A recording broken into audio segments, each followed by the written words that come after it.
Proctor Golam Rabbani, যিনি শিক্ষার্থীদের কাছে ছিলেন মূর্তমান আতঙ্কের প্রতীক, হাজার হাজার শিক্ষার্থীদের কেরিয়ার ধ্বংস করে দেওয়ার কারিগর।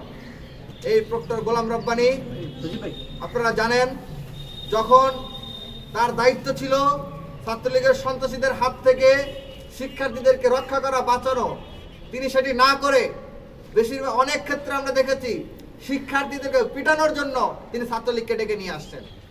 আমরা দেখতে পেয়েছি যে যখন শিক্ষার্থীরা ভিন্ন মতের শিক্ষার্থী ভিন্ন মত লালন করে, এরকম শিক্ষার্থীদেরকে তিনি ছাত্রলীগের হাতে তুলে দিয়েছেন এবং পরবর্তীতে ছাত্রলীগ তাদেরকে রাতের পর রাত, ঘন্টার পর ঘন্টা ধরে নির্যাতন করেছে, টর্চার করেছে।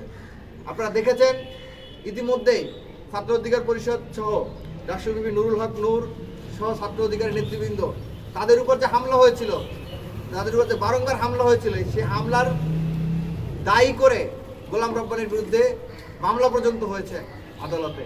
2022 সালে জাতীয়তাবাদী ছাত্র দলের উপরে যে নৃশংস হামলা পরিচালনা করা হয়, সেই হামলায় প্রক্টর গোলাম রব্বানীর প্রত্যক্ষ মদদ এবং অংশগ্রহণ ছিল।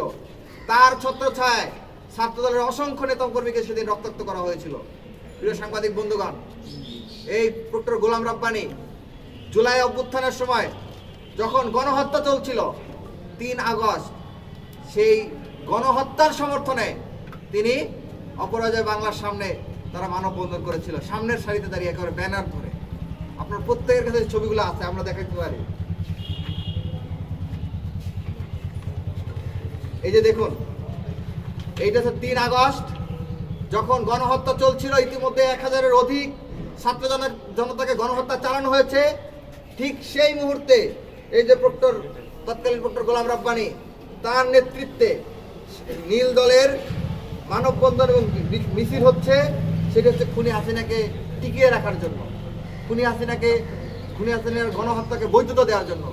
এই গোলাম রব্বানী ঢাকা বিশ্ববিদ্যালয়ে যে ফ্যাসিবাদী শাসন চলেছে গত 15-16 বছর ধরে, সেই ফ্যাসিবাদী শাসন চালানোর ক্ষেত্রে অত্যন্ত গুরুত্বপূর্ণ ক্রিয়ানক হিসেবে ভূমিকা পালন করেছে। এবং এছাড়াও গোলাম রব্বানীর বিরুদ্ধে অসংখ্য অভিযোগ রয়েছে।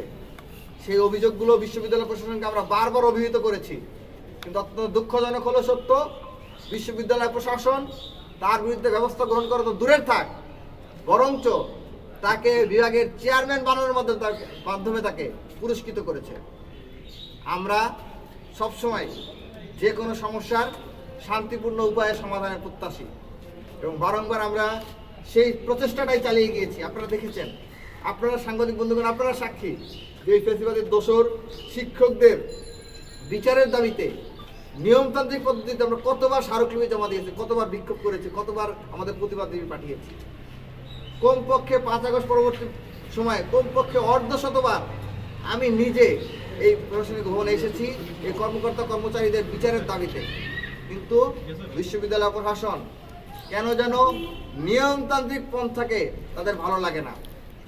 আমরা আজকে সুস্পষ্টভাবে জানিয়েছি, গোলাম রব্বানীর বিরুদ্ধে যদি আগামীকালকের মধ্যে ব্যবস্থা গ্রহণ করা না হয়, তার বিরুদ্ধে যদি আগামীকালের মধ্যে পদক্ষেপ গ্রহণ করা না হয়, তাহলে পরবর্তীতে যে পরিস্থিতি উদ্ভূত হবে, সেই পরিস্থিতির দায় সম্পূর্ণভাবে বিশ্ববিদ্যালয় প্রশাসনকেই বহন করতে হবে। আমরা চাই না আইন হাতে তুলে নিতে।